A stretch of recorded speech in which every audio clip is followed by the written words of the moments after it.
Yes sir. आज हमारा चौथा दिन था yes sir. CPU mount remount की क्लास में। Yes sir. तो नाम बता दीजिए अपना। प्रशांत तिवारी, प्रशांत, कहाँ से हो आप? व्यवहारी से। बेवारी से।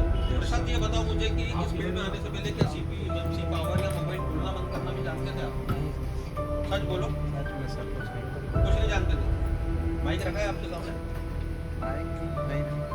अच्छा, माइक सामने रखा हुआ है। तो अब ये बताइए मुझे प्रशांत की पे काम नहीं करते, ना आप पावर निकालते हो, ना आप सीपीयू निकाल सकते हो, ना आप EMMC पे काम कर सकते हो। ये फिर तो बहुत दुख की बात है। तो जब से आप अगर इस पर आप काम करने लग जाओगे तो आपकी ही कमाई डबल होगी, क्योंकि जब आप सीपीयू वाले सेट नहीं लोगे और आप सिर्फ सीपीयू रिवॉल्व करके भी अगर आप बनाए तो आपकी कमाई में डबल तो होगा ही होगा, प्लस आपका कॉन्फिडेंस ही बढ़ेगा। तो अपने आप को ट्रेन करो, अपने लोगों को ट्रेन करो, और उसके लिए एसर टेलीकॉम सबसे बेस्ट है, क्योंकि हम आपको देंगे 10 साल, हम आपको देंगे गारंटी सीखने की। चौथे दिन में आप लाइव पावर सीपीयू सब लगा कर बैठोगे, प्लस आप आईसीओ का नॉलेज लोगे, हमसे लोगे सर्किट डायग्राम, वो भी हम अलग अलग बोर्ड दिया जैसा